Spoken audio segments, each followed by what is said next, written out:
Hello lovely people. Remember in my watercolour video when I said I wasn't going to get any more paints, specifically any more Graham paints? Yeah, well, let's just take a look in this bag, shall we? Okay. Alright, I'm going to tell you a quick story about why I ended up with watercolour paints by Graham. My local art store, The Art Shop, is, as far as I know, the only art shop in Melbourne or possibly in Australia that sells Graham watercolour paints. They are really, really hard to get in Australia. They're very expensive, and when I was looking online to possibly get them from overseas, they're also really expensive to buy because of the shipping and also with our terrible exchange rate. And so, I'd put it off. But I'd bought this one, I would say, a few years ago. For whatever reason, it was the only dioxazine purple that I could find at the time. I was thinking they were really good. I've seen loads of other reviews on them and videos about the Graham watercolours, and I've always wanted to have a set of them, but as I said, the price was a bit much, and I've struggled to really justify buying another set of paints because of, you've seen how many other watercolours I have. Okay, so the reason I got these in the end, the art shop has been closed for weeks and weeks because they decided that they weren't really essential during the lockdown, and so they closed their doors, although they were still doing a lot of online orders. And I talked to them today, and apparently they've been absolutely run off their feet for weeks because they've just had that many orders coming in, and they've been having to fulfill them all, pack everything, ship it off, and people have been able to come and pick things up. And that's fantastic. I'm so glad for them. It's really nice to know that a business is doing well in spite of all of the really difficult lockdowns that we've been having. But they decided that because restrictions have been eased a little in the last few days, that they would do a trial run and open today, just for one day, to see how they went and see if they were able to cope with the amount of people that they were allowed in the store at any one time, which I think is 8. And of course you have to have the 1.5 metre distance between everyone, and what a performance. But I thought I may as well have a look online and see if there's anything that they had that I might like to get. And I happened to look at the Graham watercolours just to, have a look. And I saw on their website that they said they were no longer able to sell them because they can't get them in. And right now, I don't know if it's America-wide or not, but it is impossible to get anything shipped from the States to Australia at the moment because I think a lot of companies in America have closed off international shipping. And funnily enough, last week I actually won a voucher from Jerry's Artarama, which is an American store, and I won it from the Coloured Pencil magazine for the April issue, which I was so excited about. I've been doing this for years and I've never won anything, and I won the random prize and it was a $50 voucher and I was really excited. But when I went online and tried to order something, I saw that when they had the click down menu, only the USA was listed, and so I was going, uh-oh. And I actually sent them an email, and they replied to me saying that, and for the unforeseeable future, they will be not delivering overseas, so I could not use this voucher.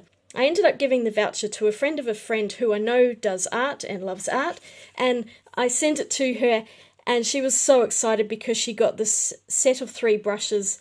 I think they were $70, down from $250, and with the voucher she ended up paying $20. So I like to think I made someone's day, and it was my good deed for the week, if not the year. But I was possibly going to get some Grahams from them, but they were also really expensive, and I noticed that the art shop prices were pretty much the same, if not maybe slightly cheaper than they were on Jerry's Artarama. And this is not going to last because our exchange rate's so terrible, the prices are going to go up again.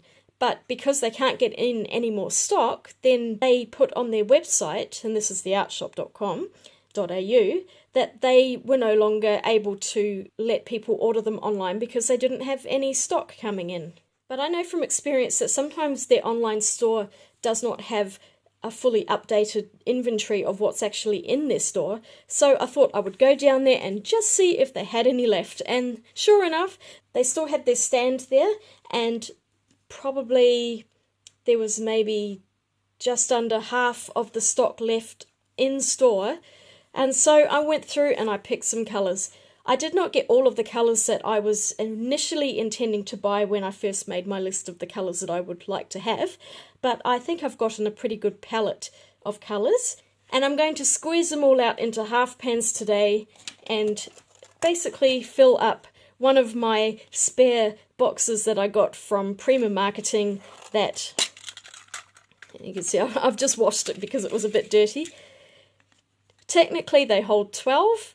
Each row actually holds 7 rather than 6 half pans, so this will hold 14, and you can fit another, I think, 6 in the middle, so these will actually hold 20.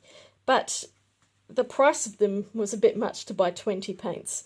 So I ended up buying 13 paints, plus this one, which is 14 paints, and that also leaves me some space for ones which I may eventually get in the future that I was unable to get today because there's no more stock.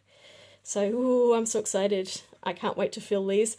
I was going to film this in the week, but I had to do it today, even though it's a Sunday. I'm just dying to have a squeeze of these wonderful looking tubes. Firstly, though, I'll show you the colours that I actually bought. And while I think about it, the 1 half pan of dioxazine purple that I have is actually in this set, which is my travel set that I took up to Brisbane last year to the Sketchfest, and I showed this in my palette collection. And I did not mention that this dioxazine purple is the M. Graham one. I forgot to say that in the other video. But it's actually pretty full and it's still very sticky, which is kind of annoying. So what I'm going to do is take this one out and put it into this palette because I really don't want to squeeze more out here. As you can see, I've used it a bit and I want it to match up with the other tubes that I have. So I'm going to take this paint out of here and I will replace this colour probably with the Daniel Smith Carbazole Violet that I haven't used very much yet because I was trying to use this up first. So win-win! Let's see if I can get these out without totally making a mess. This one's a little different. It's got these metal bars in there. And that is covered in paint. So I will gently just take this one out. Oh, wow. M. Graham paints are full of honey, and so they're like the Sennelier in that they are really sticky and they never fully set, so they're quite messy. And you can see that's dioxazine purple, and I put MG on there for M. Graham. So I've already managed to get it on my hands. I think I'm just going to put this back together before I make a total mess of it, and I'll probably fill this pan at a later date. So I just don't make a total... Oh, yeah, see, that is the dioxazine purple, and it's sticking to me. It's all over my thumbs. What a mess! I'm going to have to go and wash up because... Ugh. They're so sticky and gooey, but they re-wet like you would not believe. I had a horrible moment just then when I didn't think I had enough half pans, but I managed to cobble together a motley collection of them. And look, it is sticking to those as well. I'm going to have to get a wet cloth and clean everything. Oh my goodness, I cannot wait to get this one in there so that I stop getting paint everywhere. Luckily, watercolour paints are soluble, but the trouble with the dioxazine purple is it is horribly staining, so as you can see that one's been stained with purple, as probably these other ones will, but doesn't really matter. Once they're in the box you can't see the plastic half pans. That one's absolutely covered in it, look at it. So yeah, I ended up buying a set because I wanted to get them before they completely ran out, and who knows when we're ever going to see M. Graham paints back in Australia, so you know, sometimes you have to seize the opportunity when the opportunity comes up. And hey, I don't really need an excuse to go shopping for new art supplies. Okay, so I always label my half pans just with a thin Sharpie, and I put the name of the brand, and I usually just put the name of the paint. I don't worry so much about putting pigment numbers or anything, because when they're in the box you can't see it anyway. It's more if you're just pulling paint pans out to rearrange them, and it's really hard sometimes to tell what the actual colour is. It's important to have the name and the colour on there so you can easily arrange them as you would like them. So I'll just put on here MG. Too bad if I buy Mission Gold because it's the same initials. And I will show the colours in a moment, but I'll do one permanent alizarin crimson, so I'll write that on the side, except I'll probably just write it in perm, P-E-R-M, aliz dot crimson.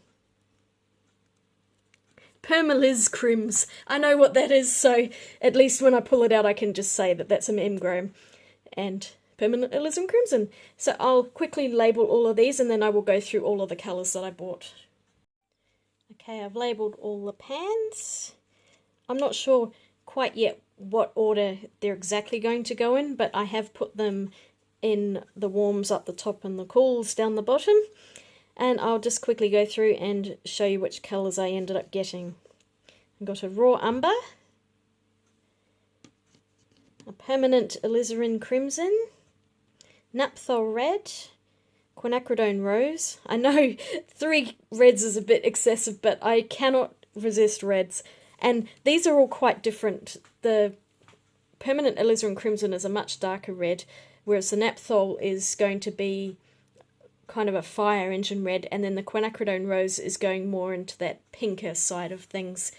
Quinacridone rust, I got an azo orange, or azo orange, Hansa yellow deep, permanent green light, hooker's green, cobalt teal, turquoise, manganese blue hue, phthalocyanine blue red shade, and my dioxazine purple. They had almost run out of all of the blues. There was barely anything left, and I'm really disappointed I did not get the anthraquinoid blue, which is their version of the Eden Throne blue, and I've seen people painting with it and it looks absolutely beautiful. But like I said, I do have space in the middle here to add 6 more colours, so I figure that if I ever do manage to get my hands on anthraquinone blue, I will get that and maybe a few other colours to fill up the whole set. But for now, I've got a decent enough set here. They'd run out of Payne's Grey, most of the yellows. I think they had bismuth yellow light or something, and they had some of the cadmium yellows. And I do like a cadmium yellow, but they were very expensive, that they're all Series 5. And greens, I wanted to get the hooker's green, and then I was in an agony of indecision between permanent green light and permanent green pale, and I ended up with the light, although maybe I want the pale because it's a yellower green. I don't know. I just grabbed green.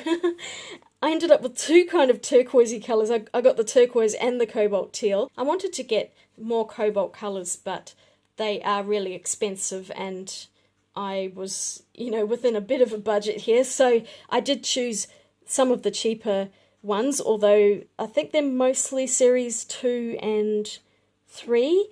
That one's a Series 1, and the permanent alizarin crimson and cobalt teals are Series 5, and I think all the rest are 2s and 3s. I don't normally go for phthalo blue red shade either. I don't think I have any other than what I would have in the Sennelier set. Normally I go the green shade, but they did not have any phthalo blue green shade, so I thought, why don't I get something a little bit different and go for the red shade? And I'm actually quite glad I did, because now I'm looking at the manganese blue hue. I did not actually look at the pigments in the blimmin' store because I'm an idiot.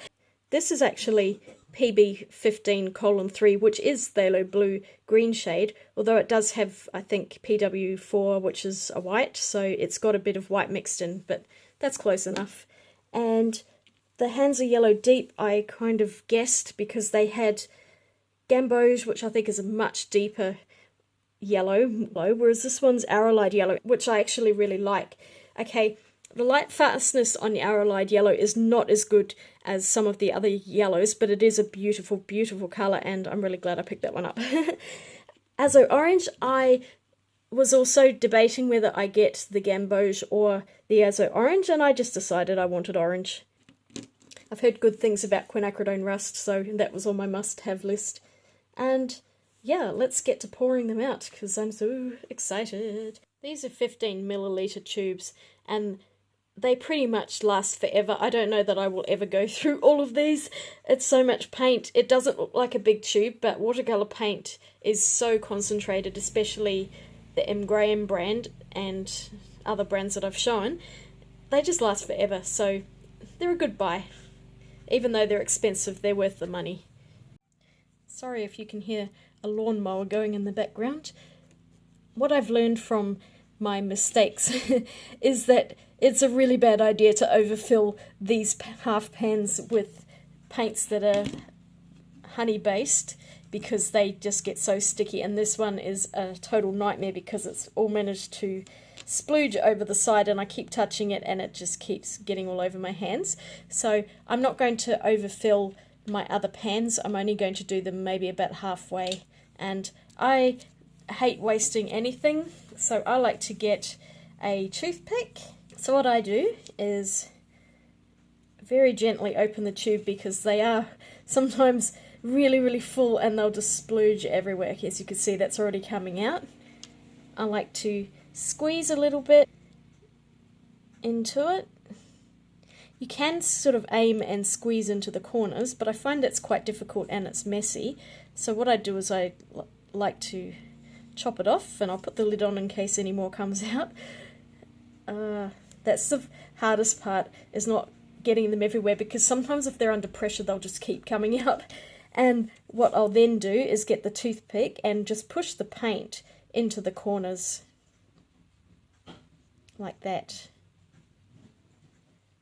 And by doing that, you get all the corners filled and all the air bubbles out, and it will be nice and smooth.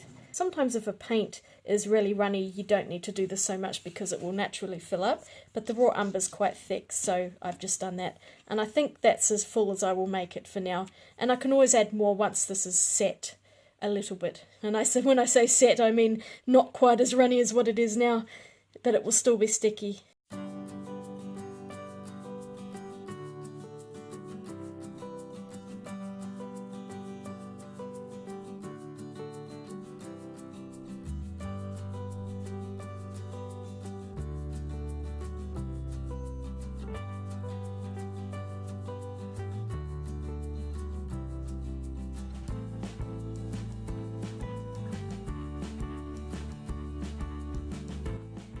The quinacridone rose.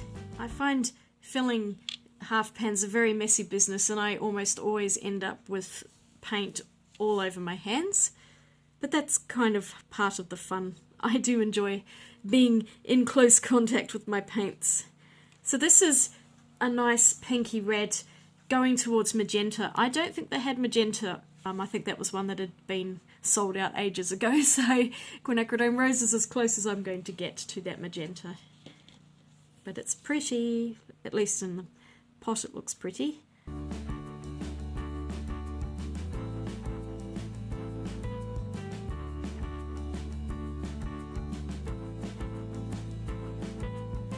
Okay, when I moved all my half pans over to the side, they've all managed to get out of order, so it's taking me a while to hunt for each one. Quinacridone rust. I've seen a lot of people talk about this colour and say that it's amazing and rave on about it, so I thought, well, I'm going to get it. It's like a burnt brown orange colour, and I find even with other brands I tend to go for the transparent browns a lot that are kind of that reddish undertone. I find those really useful. That's a nice easy colour to come out, that one. So I've got the raw umber side of the stick, which I'll use for quinacridone rust as well. I wanted the gold, but they didn't have that, and they, I think, had burnt umber, but I've had burnt umber so many times, and when I was looking I thought the raw umber might be more useful. Also because the quinacridone rust would be closer to burnt umber, and you could probably mix the two. So I don't know, I've yet to experiment with these paints. I have no idea how they're going to work out. I'm trying to figure out a nice configuration. I might put the two browns together and then start with the reds and go towards something else. Azo orange. Now some people will go, well, why can't you just mix red and yellow together? But the trouble is that the yellows were very, very limited this time around, and I really only had the choice of this one and the more expensive cadmium yellows. So I figured I would just buy an orange and not have to worry about mixing it. In case the colour that I get with the mixes is just not as nice. I find orange, or at least, actually I find all secondary colours are really, really handy to have as convenient mixes, because sometimes when I mix myself they end up a lot duller than what you can actually buy these days. So I generally buy primaries and secondary colours. Well, that's a nice colour. That's a lovely, lovely orange. A lot of the choices I made with my colours here are from other people's videos, so they've swatched them out and I've watched them and seen the colours on their videos and on the paper, and then made my decisions based on that. It's never quite the same, obviously, looking on a video as it is in real life, but it is a good way to at least get some idea of what the colour's going to look like. And I remember seeing the orange colour and thinking it looked really pretty, and that would be one that I would definitely be interested in, and so I got the orange. And now we're on to Hansa Yellow Deep. Oh no, disaster. That is all coming out everywhere. Okay, I'll probably have to clean this up off camera because it's going to be a hell of a mess. I really like the yellow though. It's a perfect mid-yellow. Excellent. Sometimes when you see a Hansa Yellow Deep, it's that really golden or orangey kind of yellow, but this one's actually a nice solid yellow, and I'm glad I got that one. Very, very glad. So I'm going to clean this up off camera. Now I have to get rid of that without staining everything. I imagine it's going to make a mess, is it? Oh, not too bad. One of these days I'm going to completely get rid of this background and get something that's a lot better, but I've been struggling to find a nice white surface that's not too reflective, so I'll get there eventually. Okay, that's one layer of paints done, and now I shall move on to the second row. I've got permanent green light here. I think this is kind of a...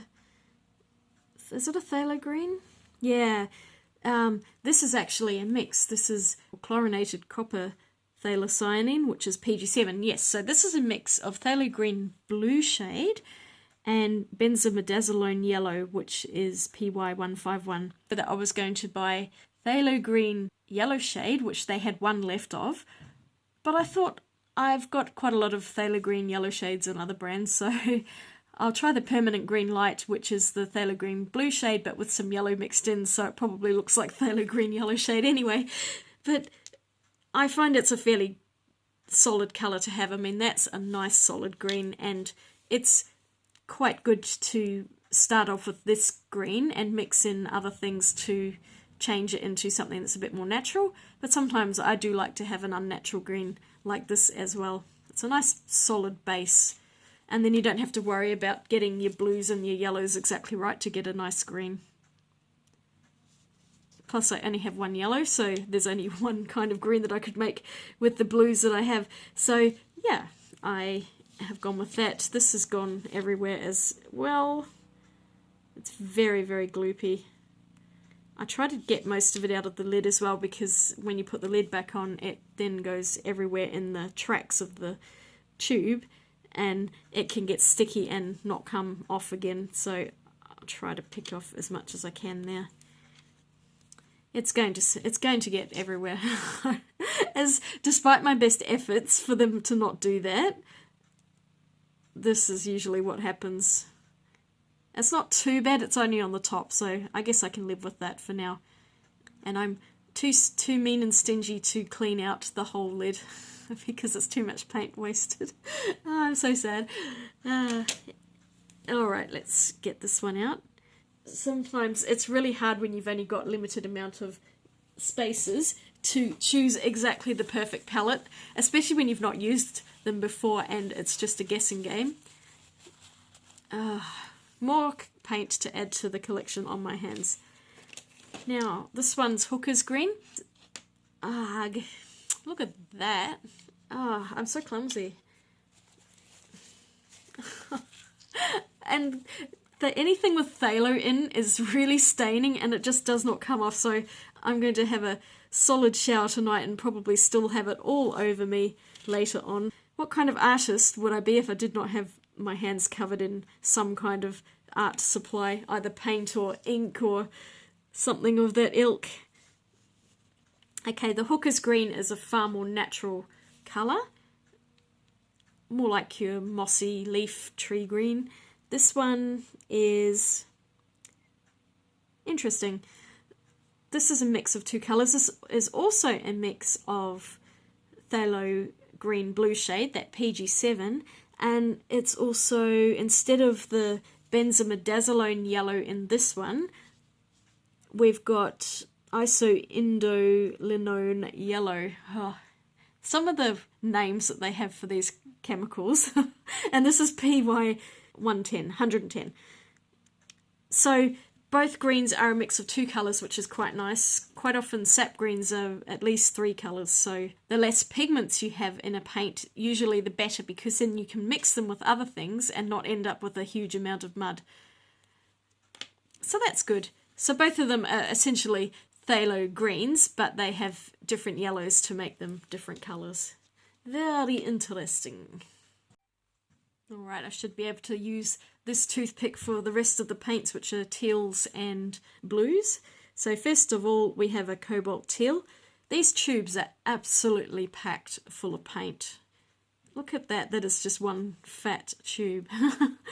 And cobalt teal, the pigment is cobalt illuminate, which is PB28.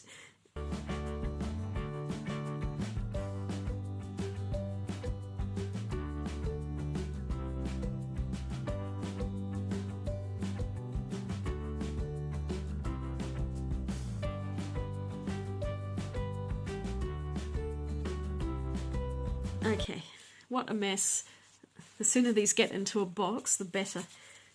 Okay, I really wasn't intending on getting the turquoise, but lately I've just been really enjoying turquoises, and because they were so limited with the blues that they had left, I thought that this would stand in as a blue. It's actually phthalo blue, which is PB15:3, and PG7 is like, how many colours have I got with PG7 in it? So it's a mix of phthalo blue yellow shade and phthalo green blue shade, so it is definitely tending towards the blue. So I'm really happy I bought this colour, and it is generally a cheaper one as well, because phthalo colours are not as expensive as some of the others.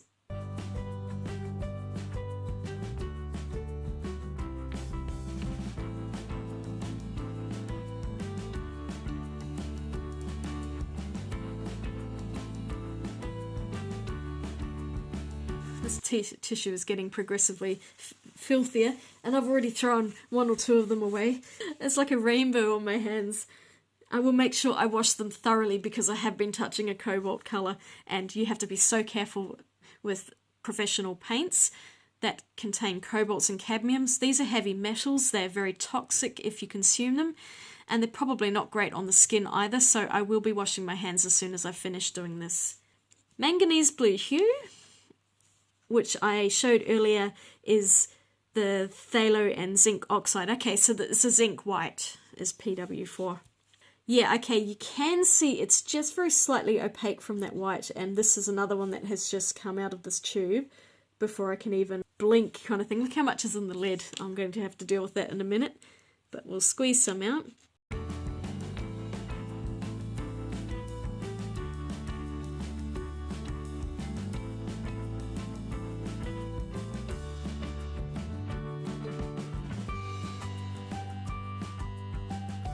Is anyone able to squeeze their paint tubes out without making a complete mess? Because I am incapable. Lucky last, before I get so painty that I can't touch anything, here is the phthalo blue red shade.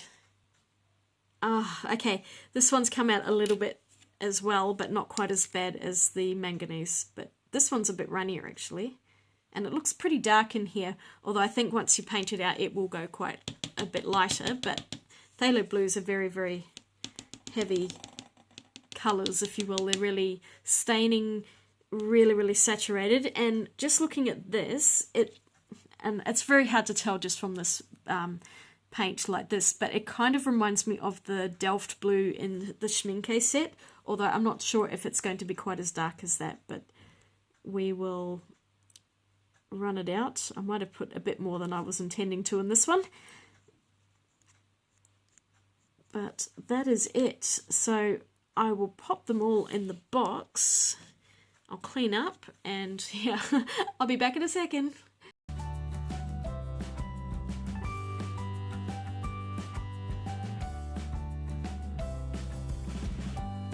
I was trying to decide which colours order to put them in. I think I'm going to put my two browner colours over this side rather than on this side. I find also with the inserts here, it can be a little bit difficult to fit all 7 pans across because they are meant to hold 6. So what I like to do is actually put the last one in first, snap it into place, and then shove it as far as I possibly can, and then push that one as far as it will go across, and then you can get that 7th extra pan in there. And I am going to get paint on the clips because that paint went over, but never mind. And there you have it, you can get 7 pans per row in there.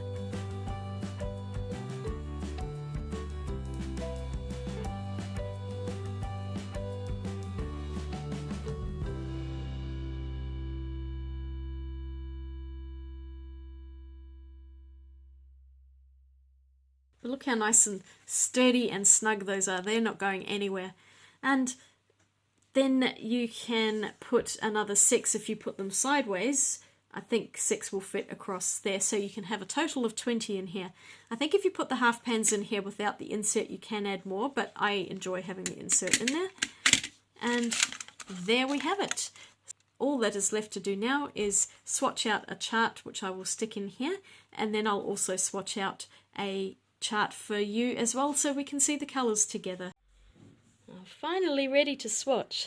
I think this video's been going on for ages, but I was just in a chatty mood, so sorry about that if it's been really boring. I've been trying to show the paints as I was seeing them, so it was kind of almost like a live viewing, if you will, of me squeezing them all out and my reactions to them. I've given them a couple of days just to set a bit, and they have actually set quite well because it's been quite dry here. It's coming into winter and I've been running the heater, and I've left the covers open so that they could dry properly and not get mouldy. And I am finally ready to swatch these bad boys. And I actually remembered this time to write down the pigment numbers so you can see them all, and I've also written down whether they are light fast 1 or 2, and light fast 1 is the highest level of light fastness, light fast 2 is slightly less but still very, very good. So for me, I'm happy with light fast 2 and 1 as colours go. And certain colours are very, very hard to be purely light fast, especially your reds here, and going into orange and yellow. These ones are all light fast too, and the dark Sazine purple is also light fast too, but everything else is the highest level of light fastness you can get. Alright, let's get into it. Also, I should mention, this page is a bit dirty. It's the back of the Howl at the Moon painting that I did a while ago, and I've got this in my Etcher sketchbook because the paper is 100% cotton, and I really like to test all of my paints on cotton paper, and I haven't used the book for a while, so I really need to get going and start using it. So I thought I would do the swatching today, and on this page I will do a painting, but I think that will be in a later video because we're going to be here for hours otherwise. So first up, I'm just wetting the page a bit so I can get some colour spread when I put the paint on. And I basically am going in straight from the pan with the paint, and this first one is Quinacridone Rose. It's such a lovely cool pink red and I really, really like it. It's not quite magenta, but it's very, very close, especially when you diluted out. You can see how it's going quite pink there. And I went over it again with another layer so you can just see how really vibrant it is. And I think right here you'll see me talking to camera, but I actually sped this footage up, and so now I'm doing a voiceover. And I moved on to the Naphthol Red, leaving a space in between so that they have time to dry and they don't all run into each other. I think I might have bumped the camera there too. I'm doing well. And you can see, compared with the quinacridone rose, that the Naphthol Red is quite a bit warmer and more of what I would consider to be a true fire engine red, so that's always a really good one to have on one's palette. And wetting the next place here, I've got the yellow, and this is Hansa Yellow Deep, but it looks exactly like Daniel Smith's Hansa Yellow Medium, so different brands have different names for their colours, but it's a lively solid yellow and a really handy one to have on the palette, I think. And then next up is Raw Umber, which of all of the colours I got, this one is the most muted. And it does go on quite lightly at the beginning, but it also does build up quite well. So it's a solid brown, and you can see there's a bit of a drying shift change there. So I let this dry and I went back in with Permanent Alizarin Crimson. And I think I put them in the right order. It's hard sometimes to know which red should go where. Permanent Alizarin Crimson is a much darker red than the other two. Like a blood red, I think I've said before, and it's one of my favourites. Coming into this beautiful Azo Orange. It's just the perfect orange colour, and I really love it. I'm glad I picked this one up. It's lovely.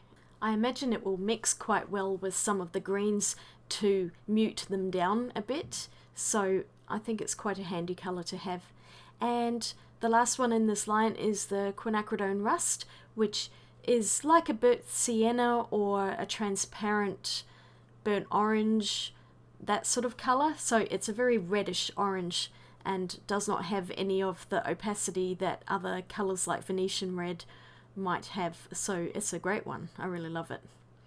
Now going down to the cooler colours, and first up we've got the more muted Hooker's Green, and I started off with a light layer, but this one also builds up really nicely and would be a wonderful colour for landscapes and foliage and things like that, so that's a good one.